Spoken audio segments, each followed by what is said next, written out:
Jack-in Georgia's ფარგლებში, რუსთავის პარკში, აგერ როგორც ხედავთ არის სტეიჯი. ვართ სამი ჯგუფი, Young Georgian Lolitas, The Jetbird და უკრაინელები არიან კიდე იპოლეთს, ეგრე ქვია.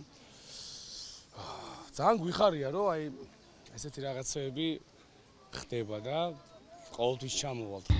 დღეს გამოდივართ რუსთავში, Jetbird-ი, ჩვენ და უკრაინული ჯგუფი, ძალიან კარგი ჯგუფია.